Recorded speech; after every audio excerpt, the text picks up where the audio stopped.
Skylar Weinbarger. Just ahead of him, Michael Hollingsworth. 5th place, 55-plus, Patrick Humphreys, who didn't even qualify. We didn't see him anywhere. Showed up late, I guess. The 4th car, F14, Jefferson Auto Club.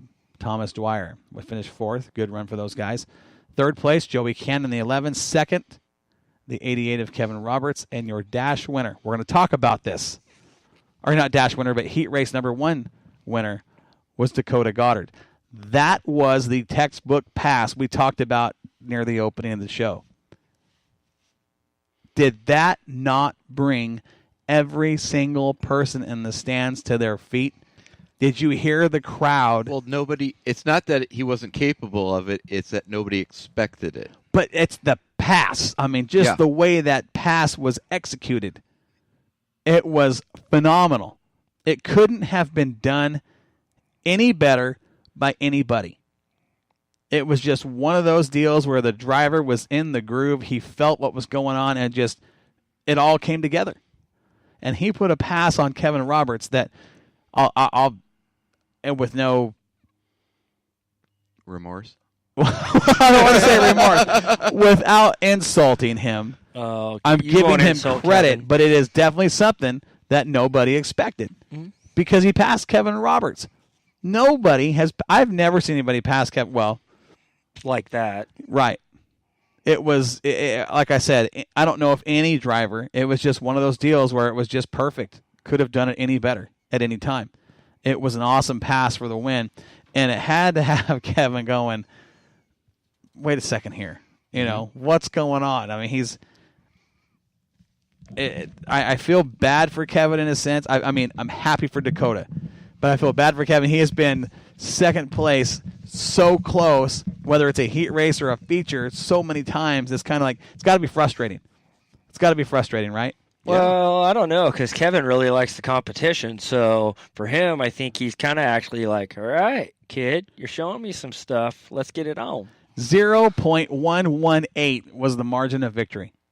He has lost 3 races in the biggest second place. He's finished second 3 times, okay, whether it's a heat race or 2 main events. And the biggest margin of victory has been 0.193. I mean, that is nuts to be that close. Yes. I mean, that's what street stock racing at Willamette Speedway is. It's amazing. It's phenomenal. I don't know as a race fan if you get a better bang for your buck than that division right there. If you're getting up to go get something to eat when they roll out, you're hurting yourself. Yep. Street stock heat race number 2. We had 6 cars in the race. 6th place went to the 77 of Haley O'Rourke. Not sure what happened. She broke on the first lap. Ahead of her in the 5th spot was Jack Parshall in the 914. Brody Sim finished 4th. Mackenzie Lockhart in the 22 was 3rd. Sean French finished 2nd in the 98. The winner was Charlie Culpepper in the 07. And Charlie, to his credit, did a fantastic job of driving. I mean, he took a car that hadn't been on the track a lot this year, and he hasn't been on the track a lot this year, and had some good names in that race to pick up the win. Street stock trophy dash was good. Sean French finished 4th behind the 89 of Dakota Goddard. 2nd was the 11 of Joey Cannon, and your winner was Kevin Roberts. Again, Roberts 3 for 3 in trophy dash action at Willamette this year. Main event. 13 cars slated to start. 1 did not. That was a 77 of O'Rourke. 12th was Skylar Weinbarger. 11th place, Charlie Culpepper. 10th, Brody Sim. 9th, Michael Hollingsworth. 8th, the 55-plus of Patrick Humphreys. 7th was Dwyer in the F14. 6th was the 11 of Joey Cannon. 5th was Sean French in the 98. Mackenzie Lockhart with a 4th-place run. Jack Parshall out of Elma, the 3-time champ up there, finished 3rd in the 914. He had her dialed in the late stages. He was really rolling. 2nd with the Kevin Roberts, and Dakota Goddard edged him out by 0.193. That finish was... Did you see Dakota in victory lane? Well, I had to explain to Dakota that he had to go to victory lane. Let's talk about that, because we had that conversation on the way here. Yeah, so that was... he was back there. I told him good congrats on the first main win, and I go, make sure you thank the sponsors first. And he was like, oh, I gotta go do that. He's usually got his car loaded up and rolling on out to watch the rest of the mains from the stands. So he got to hang out and talk to you after the races and then load up. That's pretty entertaining. I wish I could have been there to see that because he had totally forgot. I've got to go to Victory Lane. Yeah. I love it. Okay. IMCA Modifieds were up next on the card. Dun, dun, dun. No, it was not the Modifieds. I lied to you. Why did you lie to me? I like to lie. To me? To you? Specifically? Yeah. Kind of a jerk. Well, in your face. Super Sports. Oh, okay. See, this is the class I was thinking of earlier. Yeah. Super Sports, Sportsman, same thing. This SS, it messes me up every time. You should see me when I'm trying to type on make the videos. Oh, man. I've seen it. It's ugly. Yeah.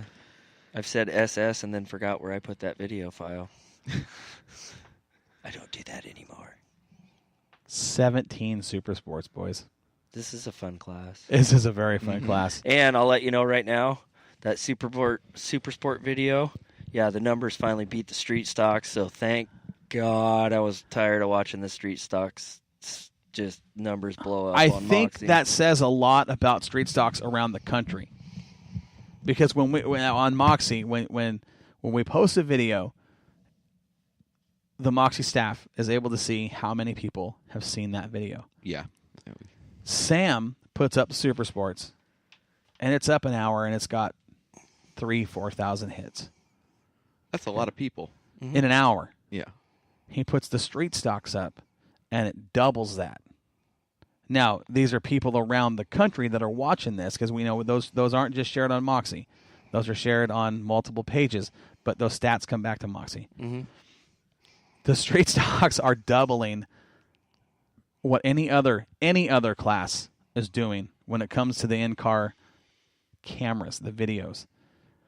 It's crazy. We're trying to figure out why. I think it's just because it's that level of grassroots racing that more people identify with, in the fact that we also it's every class, it's every track around the country. We also have the thing that not everybody has Super Sports. They're kind of unique to Willamette, whereas street stocks go hand in hand with the hobby stock, American stock, whatever it's called at any track.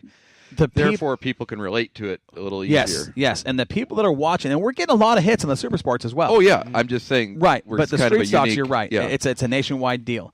Super Sports being unique to Willamette Speedway, we've had to explain this in the pit crews. These cars are legal at one track. These cars are legal for Willamette Speedway. They're built for Willamette Speedway. Mm-hmm. And for those people listening around the country and in Canada and Brazil and Australia and Michigan, I mean, everywhere. The people are going, what are Super Sports? What are Super Sports? Tune in Saturday at, I don't know, about 4 o'clock. We do the pit cruise, 3:30, 4 o'clock. And we'll take you around one. Super Sport cars are basically a late model type race car. But we go retro with the rules at Willamette Speedway. I know people at Willamette and here in the Northwest are going, Corey, don't talk about that. I don't want to hear about it. I want to hear results from Super Sports you got in your hand. We're going to talk about that in a minute. I want to talk to the country that's listening, and we got a lot of people. I talk to people listening around the country about what a Super Sport is at Willamette Speedway. It is a late model type race car. You have the option of running top or no top. I prefer no top. I do too. I think if you have a Super Sport car and you run a top, Chris Mott's gonna argue with you, but I think I'd be the guy to take it off. I know, because when I bought the roof for mine, you said, "You're not putting that on." I did. Use the air to your advantage. If you can take that top off and put all that air on the deck and use that space to put traction on the track, because this is why you need it. You need traction in the Super Sports because they have to run an asphalt slick. Mm-hmm. It's basically a late model on asphalt slicks with no top, wedge noses, and sideboards. This is some old school outlaw type racing. We're talking rules from the late 70s through the mid 80s.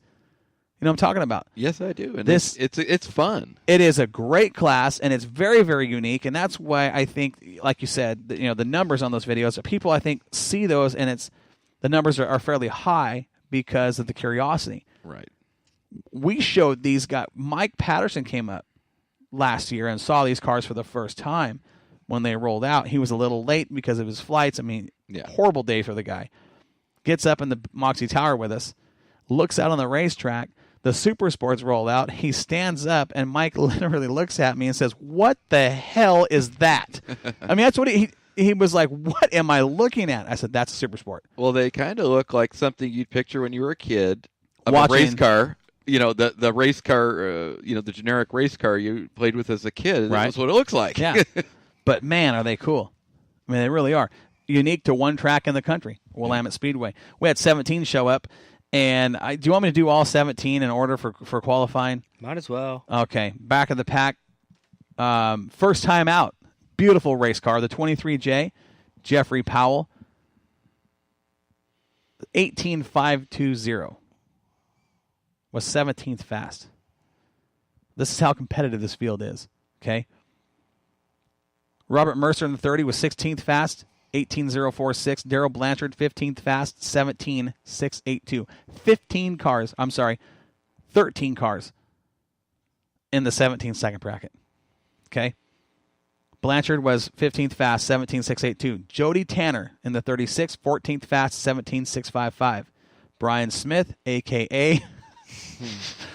If I say a goofy name and you're sitting in the Willamette Speedway grandstands, you know who it is.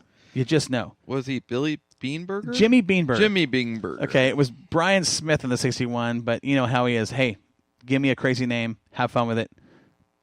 He was Jimmy Beanberger Saturday night. He qualified 13th fast in the number 61 with a 17.607.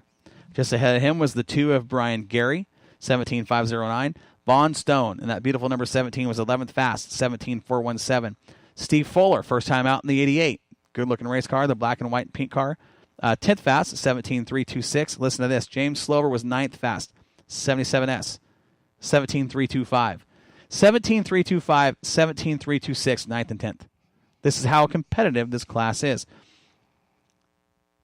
8th fast, the number 17 of McLean Bedoin. Mm-hmm. Does anybody know why that amazes everybody? Well, I do. We all know. The country doesn't. This kid's in a high horsepower race car. Like I said, old school retro outlaw rules. With a Ford motor. Right. That even makes it... The handicap even more. Right. Yeah. But for those around the country that don't know, he's 12 years old. And he's my hero right now. I'm not kidding you. This kid... And he looked like he was not having fun in his car, though. That thing looked like it was skating on him. He blew his motor. He blew his motor. Yeah. And I think there was probably a little bit of an oil leak under there causing that. Yeah. But, yeah, he popped. 7th fast. And this is a guy you're going to have to watch the rest of the year. We've seen a change in this car. We've seen the setup change, and you can physically see it on the racetrack. This guy is coming, and he's coming quick. You're going to start seeing him race for wins. The 55 of Dave Miller. Okay? Dave Miller, I don't know what it is about this car, but we have seen this car, the attitude. I'm talking about the attitude of the car on the track physically change. We talked about it last week in the booth. Mm-hmm. When he comes out of the corner and gets on the throttle, does it not look like a Top Fuel funny car or a dragster? That car gets, I don't see that. There's not another car at the racetrack that gets up on the bars like this thing. It's amazing. It's hard to describe on the radio what we're trying to say. You just probably have to watch a video to see. We're going to have to get a video. Yeah. And we've got it. He won a heat race, did he not? I believe so. He won. We're going to talk about it. We've got it on video. But you watch the back end of that race car as he throttles up.